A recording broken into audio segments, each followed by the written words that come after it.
No casamento, meu filho sussurrou: "Não aparece nas fotos." Eu sorri, mas doeu como faca. Quando o fotógrafo revelou as imagens, ele me ligou: "Senhora, tem uma foto que ele não pode ver." Quando eu vi, eu gelei. Eu sempre achei que o som de um coração se partindo fosse alto, como um prato de porcelana estilhaçando no chão da cozinha num domingo de macarronada. Mas eu estava errada. O som de um coração se partindo é o silêncio. É um ruído abafado, seco, que acontece dentro do peito, enquanto todo mundo ao redor está aplaudindo e sorrindo. Eu estava ali, parada no degrau de mármore daquele altar luxuoso. O cheiro das lírios brancos impregnava o ar, misturado com o perfume importado dos convidados. Eu me sentia bonita, sabe? Tinha escolhido um vestido terracota, de seda pura, discreto e elegante, exatamente como uma mãe deve se vestir no dia mais importante da vida do seu único filho. Alisei o tecido na cintura, respirei fundo para conter a emoção e dei um passo à frente quando o fotógrafo, um rapaz simpático chamado Beto, fez o sinal para a foto oficial da família. Meu filho, o Lucas, estava radiante. O terno azul marinho caía perfeitamente nos ombros que eu tantas vezes acalentei quando ele era menino e tinha febre. Ao lado dele, a Patrícia, a noiva. Impecável, sim, mas com aquele sorriso que nunca chegava aos olhos. Eu me aproximei para abraçá-lo, pronta para eternizar aquele momento que me custou as economias de uma vida inteira. Foi quando o Lucas se inclinou na minha direção. Eu achei que ele fosse me dar um beijo na testa ou dizer: "Obrigado, mãe."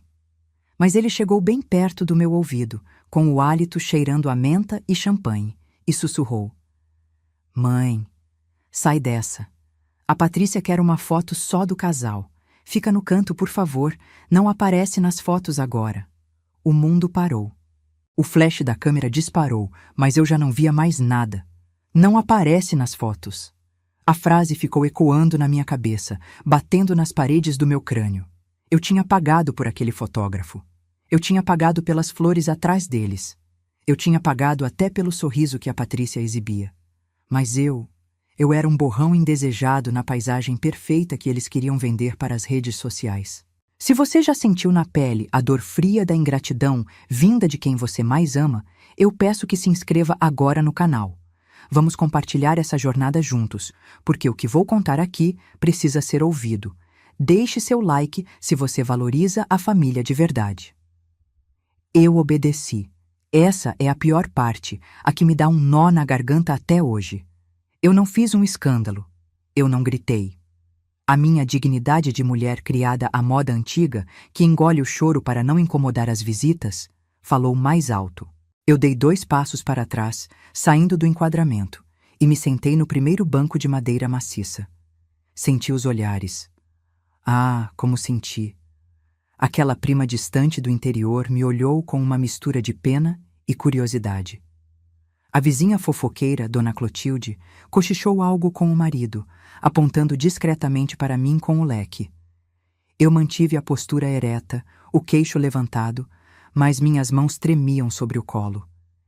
Eu via o flash estourar repetidamente. Clique, clique, clique. Eles sorriam, abraçados, o casal de comercial de margarina, enquanto a mãe que financiou o sonho era rebaixada a espectadora da fila do gargarejo. Lucas nem olhou para trás. Ele estava ocupado demais ajeitando o véu da esposa, preocupado se a luz estava boa. Naquele momento, sentada naquele banco duro da igreja, vendo meu filho me excluir do registro visual da vida dele, eu senti algo mudar dentro de mim. Não era apenas tristeza. Era como se uma chave tivesse virado na fechadura da minha alma. Eu pensei que aquela humilhação pública seria o ponto mais baixo da minha vida. Eu achei que nada poderia doer mais do que ser expulsa da foto do casamento do meu próprio filho. Mas eu estava enganada. Aquilo era só o começo. Eu não sabia, mas aquele sussurro cruel do Lucas foi, na verdade, um aviso divino. Porque se eu tivesse aparecido naquela foto, talvez eu nunca tivesse descoberto o que estava prestes a acontecer assim que a festa começasse. O pior veneno não é aquele que a gente engole na hora, é o que colocam na nossa comida pelas costas, e o banquete da traição já estava sendo servido. Para entender como cheguei àquela humilhação no altar, preciso voltar um pouco no tempo. Aquele homem frio que me mandou sair da foto não era o menino que eu criei. O meu Lucas, o menino que ralava o joelho jogando bola na rua e corria para o meu colo chorando, tinha desaparecido. No lugar dele, ficou um estranho que vestia roupas de marca e repetia opiniões que não eram dele. Tudo começou a mudar quando a Patrícia entrou na nossa vida. Não me entenda mal, eu não sou aquela sogra ciumenta de novela. Pelo contrário, eu queria uma filha. Eu rezei para que meu filho encontrasse uma mulher boa.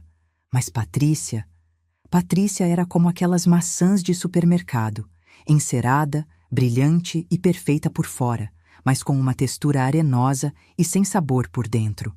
Quando anunciaram o casamento, eu fiz o que qualquer mãe brasileira aposentada faria. Abri mão do meu conforto. Eu trabalhei 35 anos em banco, lidei com o dinheiro dos outros a vida toda e sempre fui econômica.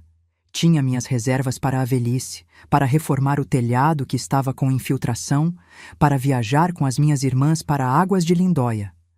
Mas quando Lucas me mostrou o orçamento da festa, eu não hesitei. Mãe, a gente quer algo simples, mas a família da Patrícia é exigente, ele disse, com aquele olhar de cachorro que caiu da mudança. Simples. No dicionário da Patrícia, custava uma fortuna. Eu tirei 60 mil reais da minha poupança. 60 mil. O dinheiro suado de décadas. Paguei 80% daquele luxo todo. E sabe o que recebi em troca? Exigências. Nada estava bom. Se eu sugerisse um bem casado, ela dizia que era cafona. Se eu falasse de música, ela revirava os olhos. Mas o sinal vermelho piscou forte mesmo na noite do jantar de noivado, aqui na minha sala de jantar. Eu havia preparado um momento especial. Fui até o meu cofre e peguei uma caixinha de veludo azul marinho, gasta pelo tempo. Dentro estava o colar de esmeraldas da minha avó Joana, uma peça antiga, com pedras verdes profundas, carregada de história e amor. Era a minha herança mais preciosa. Quando servi o café, coloquei a caixa na mesa, na frente da Patrícia, com as mãos trêmulas de emoção. Querida, isso está na família há 3 gerações, eu disse, com os olhos marejados. Quero que seja seu, como símbolo de que agora você é minha filha também. Patrícia abriu a caixa. Eu esperava um suspiro, um sorriso, talvez uma lágrima. Mas ela apenas torceu o nariz, como se sentisse um cheiro ruim. Ela levantou o colar com a ponta dos dedos, com nojo, examinou o fecho antigo e soltou a frase que trincou algo dentro de mim. É bem vintage, né, dona Helena? Meio pesado pro meu estilo. Mas sabe dizer quanto vale o ouro se a gente derreter? De repente dá para fazer uma pulseira mais moderna. O silêncio na mesa foi absoluto. Eu olhei para o Lucas, esperando que ele a repreendesse, que defendesse a memória da bisavó dele. Mas ele apenas riu nervoso e disse: mãe, a Patrícia tem um gosto mais atual. A senhora sabe como é. Eu guardei o colar de volta na caixa. Naquele momento, eu entendi. Eles não queriam a minha história, nem o meu amor. Eles queriam o que eu podia derreter para bancar os caprichos deles. Eu engoli o choro junto com o café frio. Mas eu mal sabia que a ganância dela não parava em joias antigas. Ela queria me apagar completamente, e o plano já estava traçado. Os meses que antecederam o casamento foram um exercício cruel de invisibilidade. Sabe quando você está numa sala cheia de gente, fala algo e ninguém responde? Foi assim que me senti durante todo o planejamento. O meu dinheiro era onipresente, pagava cada boleto, cada fornecedor, mas a minha opinião? Essa era proibida. Eu descobria as coisas pelas redes sociais, via no Instagram da Patrícia, dia de escolher os doces com a mamãe, e lá estava ela com a mãe dela, provando chocolates finos que eu ia pagar. Para mim, restava a fatura do cartão e o silêncio. Quando eu perguntava, o Lucas vinha com aquela conversa mole. Ah, mãe, não quisemos te cansar. A senhora já tem idade. Essas coisas demoram. Como se ter 68 anos fosse uma doença incapacitante e não sinônimo de experiência. Mas a gota d'água, o momento que quase me fez explodir, foi a conversa sobre o vestido. Faltava um mês para a cerimônia. Patrícia veio à minha casa, sentou no sofá sem aceitar nem um copo d'água e foi direto ao ponto. Dona Helena, sobre sua roupa? O decorador sugeriu que a senhora usasse tons neutros. Um bege bem clarinho, talvez um cinza rato.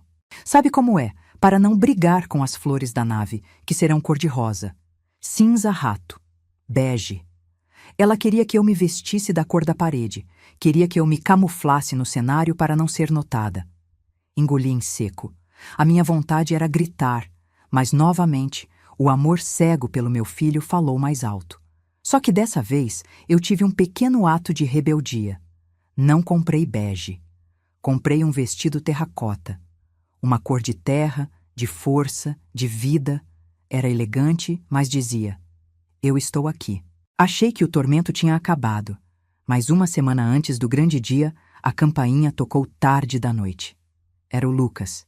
Ele estava pálido, suando frio, chorando copiosamente. Mãe, deu tudo errado. O buffet reajustou os preços, teve uma taxa extra de importação das bebidas. Faltam 10 mil reais. Se a gente não pagar até amanhã, eles cancelam o serviço de garçons. 10 mil reais. Era exatamente, centavo por centavo, o dinheiro que eu tinha guardado para a minha viagem de cruzeiro com a Neide e a Glória, minhas amigas de infância. Seria a nossa primeira viagem sozinhas em 20 anos. Eu já tinha até comprado as malas. Olhei para o meu filho, aquele homem barbado chorando como criança no meu sofá. O que uma mãe faz? O coração sangra, mas a mão assina o cheque. Está bem, meu filho. A minha voz saiu falha. Naquela noite, liguei para a agência de viagens. Cancelei tudo. Disse que era motivo de força maior. E era. A força maior era a ingratidão que eu alimentava com o meu próprio suor. Eu paguei para ver meu filho feliz. Paguei para evitar um escândalo. Paguei para ser aceita. Mas quando cheguei na festa, depois daquela humilhação na igreja, descobri que o meu sacrifício não valia nenhum lugar de honra à mesa. O que eles fizeram comigo no salão de festas foi de uma crueldade tão calculada que até hoje, quando lembro, sinto o gosto amargo de bile na boca. Depois da igreja, eu entrei no carro de aplicativo sozinha. O carro dos noivos levou a Patrícia, o Lucas e, para minha surpresa, os pais dela. Eu tentei me convencer de que era apenas logística, que não cabia todo mundo. Respirei fundo, retoquei o batom no espelho retrovisor e disse a mim mesma: Helena, engula esse choro. A festa custou os olhos da cara e você vai aproveitar, nem que seja para comer o camarão que você pagou. O salão de festas era deslumbrante. Lustres de cristal pendiam do teto como cascatas de luz. Arranjos florais gigantescos perfumavam o ambiente. Tudo impecável. Fui caminhando entre as mesas, cumprimentando conhecidos, com aquele sorriso de cera que a gente coloca no rosto quando a alma está gritando. Procurei a mesa 1, a mesa da família. Geralmente ficam os noivos e os pais de ambos os lados, certo? É a tradição. É o respeito. Mas meu nome não estava lá. Na mesa 1 estavam os pais da Patrícia, rindo alto, taças de champanhe na mão, sendo servidos primeiro. Na mesa 2, os padrinhos ricos. Na mesa 3, os amigos da faculdade. Eu fui andando, o número das mesas aumentando e a localização piorando. Mesa 18. Parece piada, mas não foi. Me colocaram na mesa 18. Era a última mesa do salão, colada na porta batente da cozinha. E pior, estrategicamente posicionada na frente de uma caixa de som gigante. A cada batida do grave da música eletrônica, meu peito vibrava e meus ouvidos zumbiam. Na mesa comigo não havia ninguém próximo. Apenas um casal de primos de terceiro grau do interior que eu não via há 20 anos. E um tio-avô da Patrícia que dormia sentado. Eu era a financiadora daquela noite de gala, mas fui tratada como a parente pobre que a gente esconde no fundo do quintal. De onde eu estava, mal conseguia ver o meu filho. Via apenas as costas dele e os flashes dos fotógrafos ao redor da mesa principal. A mãe da Patrícia, Dona Sônia, brilhava no centro das atenções, recebendo os elogios pela festa que eu paguei. Aquilo era uma violência silenciosa. Lá pela meia-noite, a dor de cabeça e a humilhação eram tantas que precisei fugir. Fui ao banheiro, buscando 5 minutos de silêncio e água fria no rosto. O banheiro era puro luxo, mármore e espelhos dourados. Entrei numa das cabines e fechei a porta, encostando a testa na madeira fria, tentando não desabar. Foi quando ouvi o barulho de saltos entrando. Eram 2 mulheres. As vozes eram inconfundíveis. Patrícia e a mãe dela, Sônia. Ai, mãe, meus pés estão me matando. Mas a festa está perfeita, né? Disse Patrícia. Linda, filha, um luxo. Mas vem cá, e a velha? Ela não vai criar caso por ter ficado lá no fundo, não? Perguntou Sônia, com um tom de deboche que me fez prender a respiração. A dona Helena?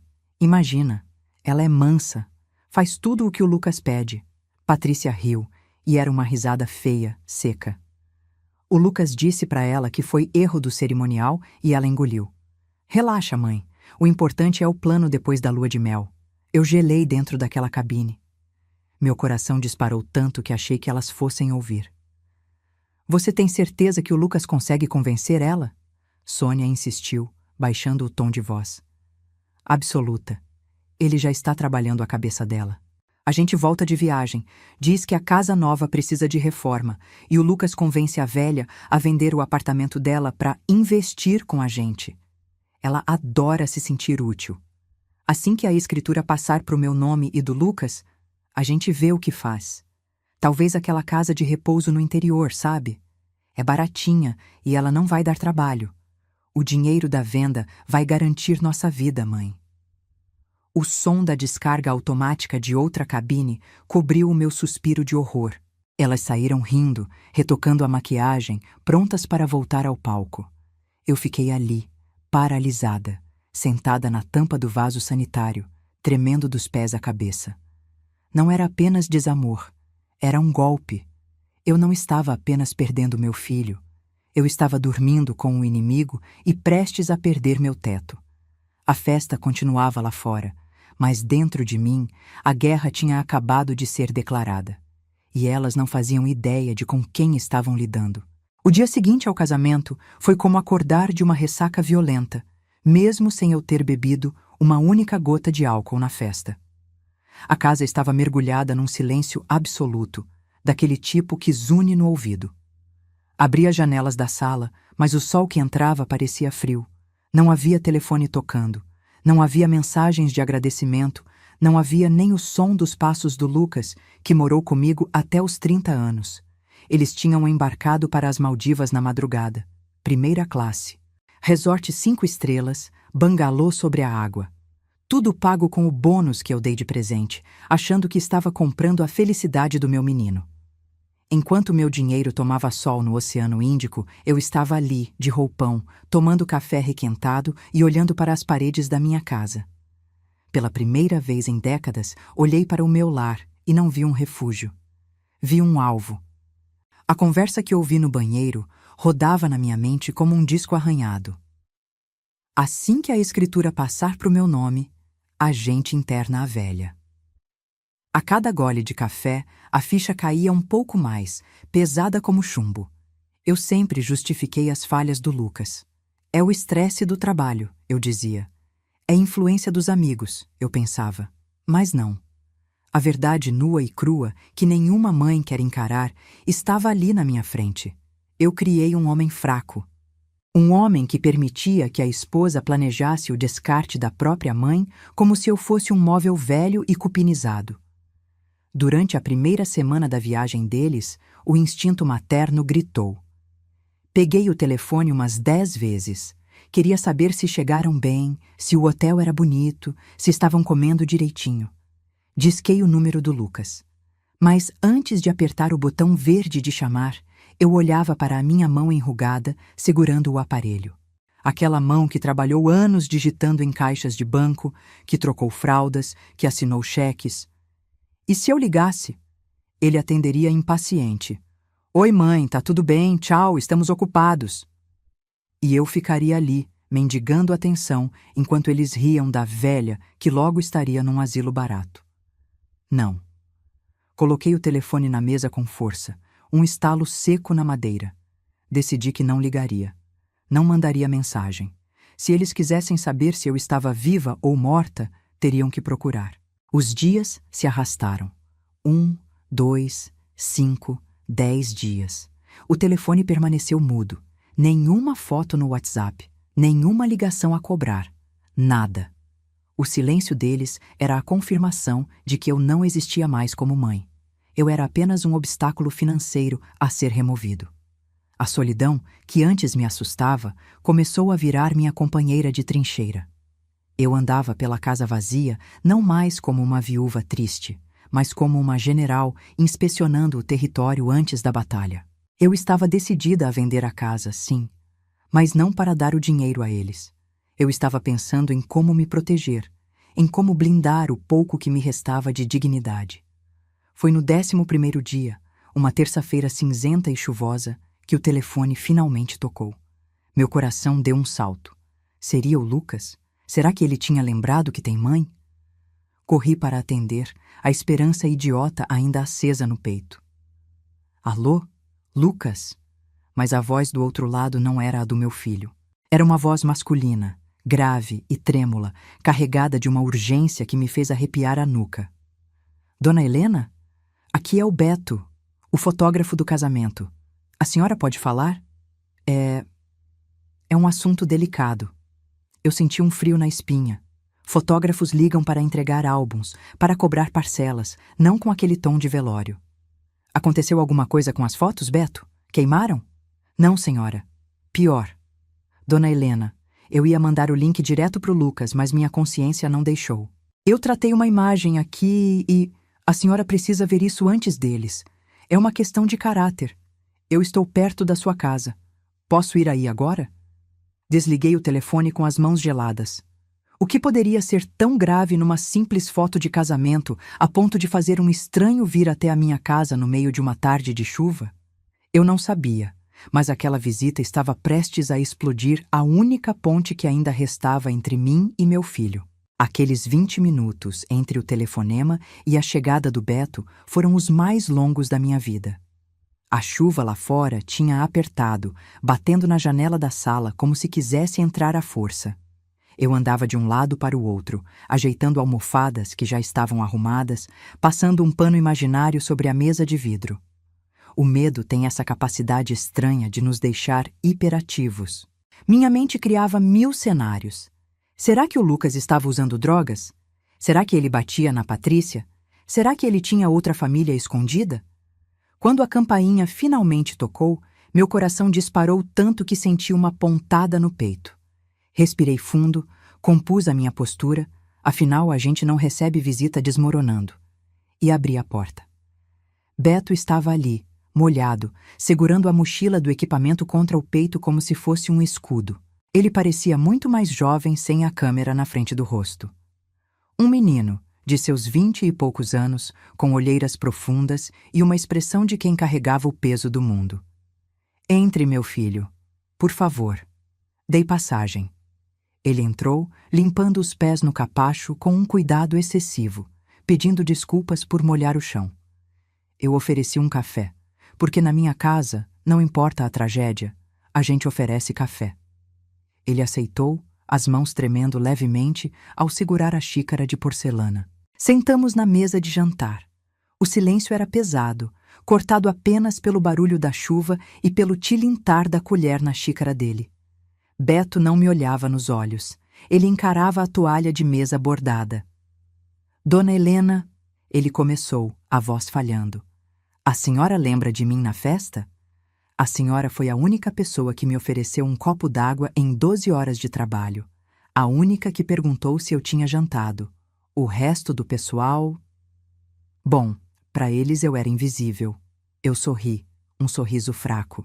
Gentileza é artigo de luxo hoje em dia, pelo visto. Eu lembro, Beto. Você é um bom rapaz, mas não veio aqui na chuva para elogiar minha educação. O que aconteceu? Ele suspirou fundo, colocou a xícara na mesa e puxou um laptop prateado da mochila. Eu sou contratado para registrar momentos felizes, sabe? Sorrisos, beijos, abraços. Mas a câmera não tem filtro moral. Ela captura o que está na frente dela. Ele abriu o computador, a luz da tela iluminando seu rosto tenso. Eu estava editando as fotos do making-of da noiva, aquela parte antes da cerimônia, no camarim. Geralmente eu apago as fotos tremidas ou as de teste de luz. Mas essa aqui... Ele parou. Olhou para mim com uma tristeza infinita.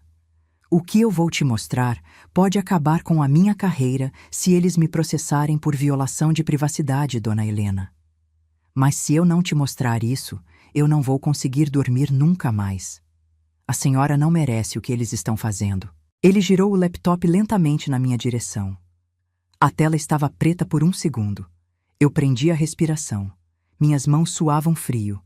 Eu sabia que assim que aquela imagem aparecesse, a minha vida como eu conhecia deixaria de existir. Está pronta? Ele perguntou, o dedo pairando sobre a tecla Enter. Eu apenas assenti. Ele apertou. E o que eu vi naquela tela fez o sangue das minhas veias congelar instantaneamente. A imagem na tela do computador não apareceu nítida de imediato. Era uma foto escura, tirada de um ângulo estranho, como se a câmera tivesse sido deixada em cima de uma bancada, disparando sozinha. Mas quando meus olhos focaram, o ar me faltou.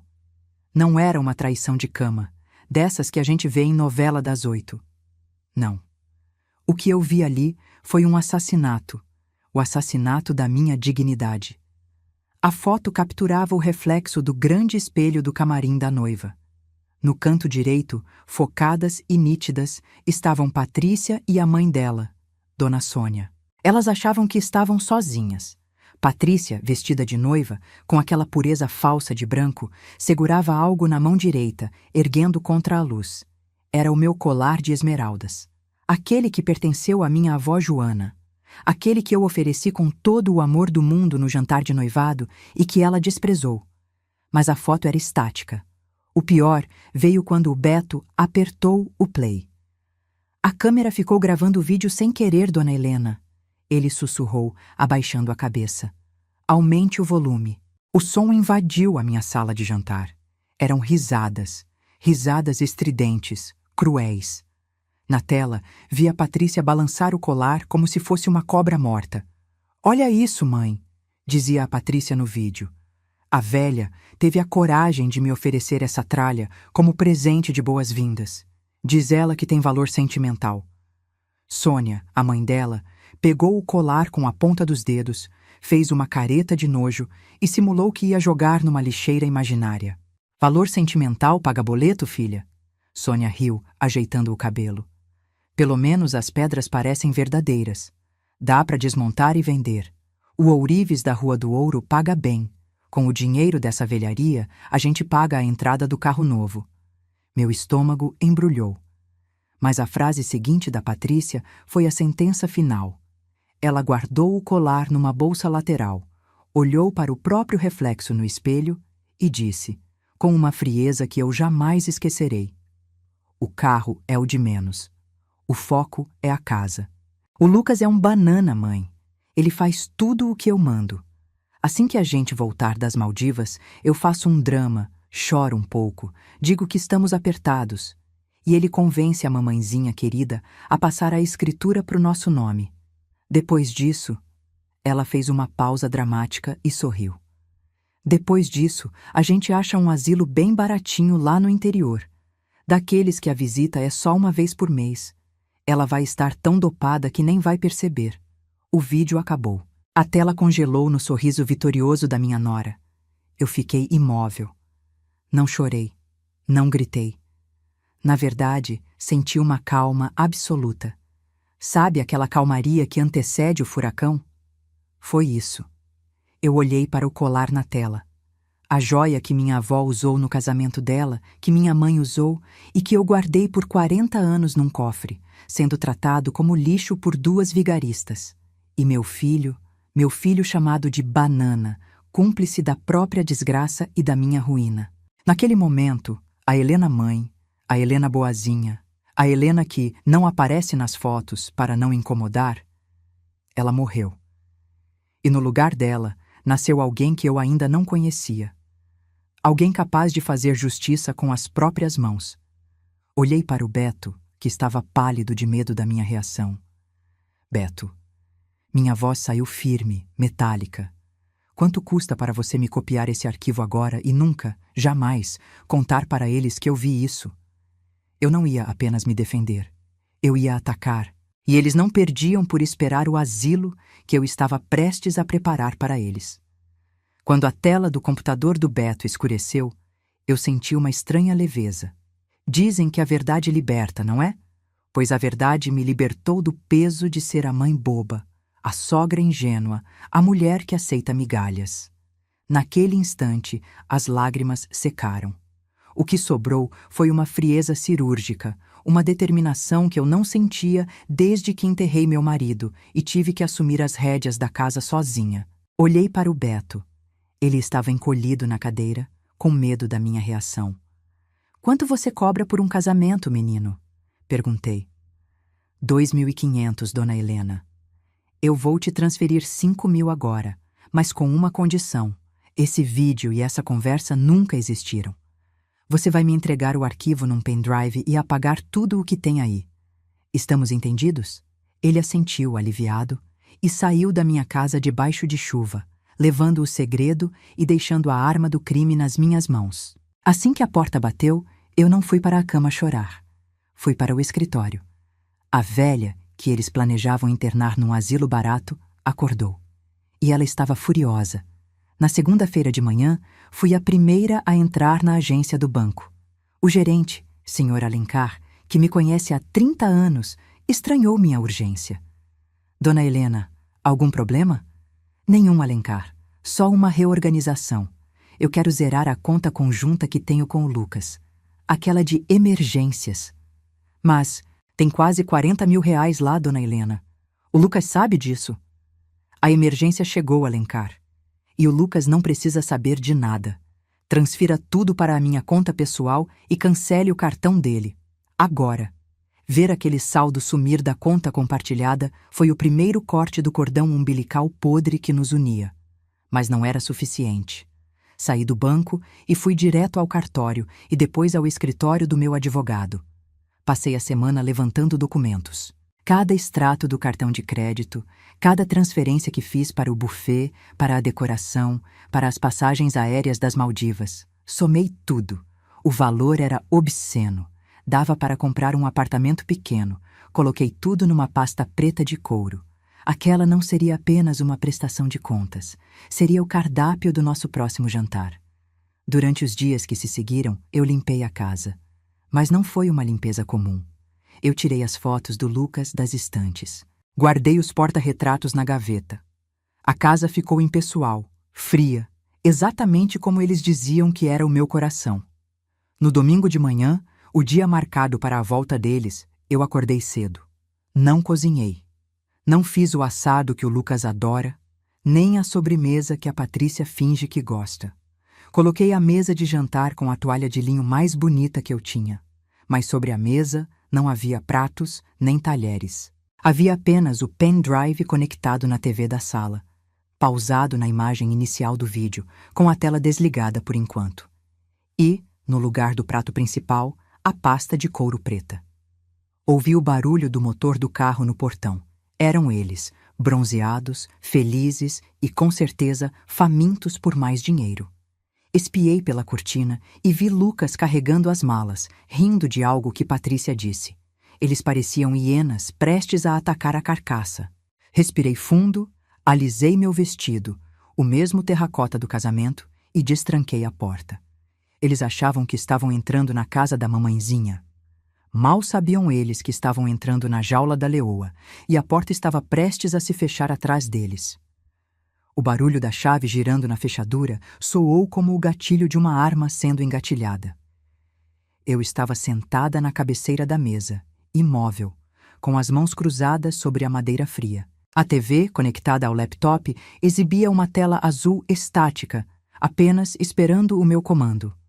A porta se abriu e eles entraram como um furacão de alegria falsa e perfumes importados. Lucas e Patrícia, bronzeados do sol das Maldivas, traziam sacolas de duty free e aquele ar de quem é dono do mundo. "Mãe, chegamos!" Lucas gritou, jogando as chaves no aparador, com a intimidade de quem nunca pagou uma conta de luz naquela casa. Que silêncio é esse? Cadê o cheiro do assado? Eu tô morto de fome. A comida do avião era péssima. Patrícia entrou logo atrás, sacudindo os cabelos clareados pelo sol. Ela veio na minha direção com os braços abertos, aquele sorriso de hiena estampado no rosto. "Ai, sogrinha, que saudade! A senhora não acredita como foi lindo. Trouxe um ímã de geladeira para a senhora." Ela tentou me abraçar, mas eu não levantei. Continuei rígida, como uma estátua de pedra. O abraço dela encontrou o vácuo. Ela recuou sem graça e olhou para a mesa vazia. O sorriso dela vacilou. "Ué, a senhora não fez almoço?" "Sentem-se", eu disse. Minha voz saiu baixa, mas com uma autoridade que fez os dois pararem. Não foi um convite, foi uma ordem. Lucas franziu a testa, estranhando o clima. "Mãe, tá tudo bem? Aconteceu alguma coisa? A senhora tá pálida." "Sentem-se", repeti, dessa vez mais alto, batendo a palma da mão na mesa. O som ecoou pela sala vazia. Assustados, eles puxaram as cadeiras e se sentaram. Lucas na minha direita, Patrícia na esquerda. Exatamente onde eu queria. O cenário estava montado. Eles olhavam para a mesa vazia, sem entender nada. "Onde está a comida, mãe?" Lucas insistiu, impaciente. "Hoje não tem comida, Lucas. Hoje o cardápio é outro." Peguei o controle remoto com calma deliberada. "Antes de falarmos sobre a minha casa, o meu dinheiro e o meu futuro, eu tenho um presente de boas-vindas. Um vídeo especial que o fotógrafo me entregou." Patrícia relaxou os ombros, soltando um risinho de alívio. "Ah, as fotos do casamento. Ai, que tudo. Põe logo, dona Helena. Quero ver como eu fiquei linda no making of." Eu olhei bem no fundo dos olhos dela. "Você ficou reveladora, minha querida." Apertei o play. A imagem surgiu na tela grande da TV de 60 polegadas. O áudio, que eu tinha conectado nas caixas de som do home theater, preencheu a sala com uma clareza cristalina. Primeiro, as risadas. Depois, a imagem de Patrícia e da mãe dela, segurando o meu colar de esmeraldas como se fosse lixo. Na sala, o ar ficou pesado. Vi o bronzeado da Patrícia desaparecer, dando lugar a uma palidez mortal. Ela levou as mãos à boca, os olhos arregalados, fixos na tela. E então, a voz dela ecoou pelas caixas de som, alta e cruel. "O Lucas é um banana, mãe. Assim que a escritura passar pro meu nome, a gente interna a velha num asilo barato e vende aquela tralha toda." O silêncio que se seguiu ao vídeo foi ensurdecedor, mais pesado do que qualquer grito. Eu pausei a imagem exatamente no rosto debochado dela. Olhei para o Lucas. Ele estava boquiaberto, olhando da TV para a esposa, como se o cérebro dele não conseguisse processar a informação. "Patrícia", ele gaguejou. Você chamou minha mãe de velha? Você disse que eu sou um banana?" Patrícia começou a tremer. Ela tentou se levantar, gaguejando desculpas esfarrapadas. "Amor, não é isso. Isso é montagem. É fake news. A sua mãe deve ter editado isso para me queimar. Ela sempre teve ciúmes de mim." Eu soltei uma gargalhada seca, sem humor nenhum. "Sentada", gritei. O show ainda não acabou. Empurrei a pasta preta de couro pelo tampo da mesa até que ela batesse no peito do Lucas. "Vocês queriam que eu não aparecesse nas fotos, não é? Pois bem, eu decidi atender ao pedido de vocês. Eu vou desaparecer. Mas antes, vamos acertar a conta." Lucas abriu a pasta. Seus olhos correram pelos extratos, pelas notas promissórias, pelas dívidas do cartão de crédito que eu tinha acabado de imprimir. Mãe, o que é isso? Ele perguntou, a voz fraca. Isso, meu filho, é o preço de um banana. Inclinei-me para a frente, encarando os dois com o desprezo que eles mereciam. Vocês acharam que iam me jogar num asilo e ficar com o meu suor? Vocês acharam que eu era uma velha gagá que só serve para assinar cheque? Apertei os olhos, sentindo o poder daquele momento. A festa acabou. E a ressaca de vocês está apenas começando. Lucas largou a pasta na mesa como se ela queimasse suas mãos. Ele olhou para Patrícia, depois para mim, os olhos vermelhos de vergonha e pânico. Mãe, eu juro que não sabia que ela pensava assim. Eu te amo.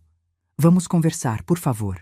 A gente pode cancelar essa viagem? Eu devolvo o dinheiro? Eu levantei a mão, pedindo silêncio. A hora das desculpas tinha passado. Lucas, você assinou esses papéis na semana passada, lembra? Achou que fosse a renovação do seguro do carro. Mas se você tivesse lido, veria que assinou uma confissão de dívida. Tudo o que gastei nesse casamento, 60 mil da festa, 20 mil da lua de mel, mais os empréstimos picados, está registrado aí. Vocês me devem 180 mil reais. E eu vou executar essa dívida na justiça se não começarem a pagar no mês que vem. Patrícia deu um grito estridente. Você está louca! Somos sua família! Você vai processar seu próprio filho? Família? Eu ri, caminhando até a porta da frente e abrindo-a completamente para a chuva fria da rua. Família não planeja jogar a mãe num asilo barato. Família não chama o marido de banana. Vocês não são minha família. São meus credores emocionais. E a conta fechou.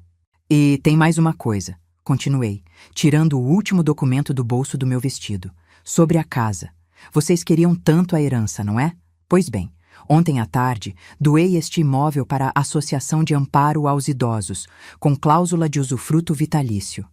Enquanto eu viver, a casa é minha. Quando eu morrer, virá abrigo para quem precisa. Vocês não vão herdar nem um tijolo sequer. O rosto da Patrícia se desfez em ódio.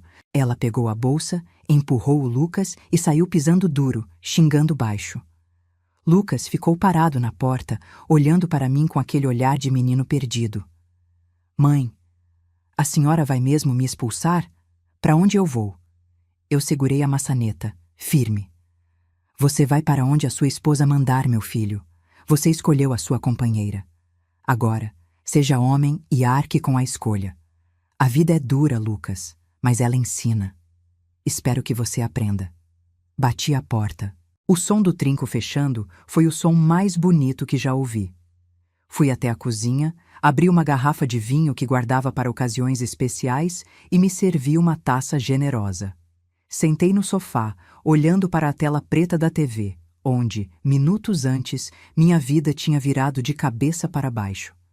Peguei o álbum de fotos que o Beto tinha deixado sobre o aparador. Abri na página daquela foto fatídica do altar. Lá estavam eles, lindos, sorridentes, falsos. E ao lado, o espaço vazio onde eu deveria estar. O espaço onde meu filho sussurrou: não aparece nas fotos. Passei a mão sobre a foto e sorri. Um sorriso verdadeiro de quem tirou uma mochila de pedras das costas. Eu não apareci na foto, meu filho. Sussurrei para a sala vazia.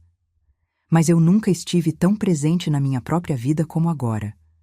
Bebi um gole do vinho. O sabor era doce, frutado, com notas de liberdade. Amanhã eu ligaria para a Neide e a Glória.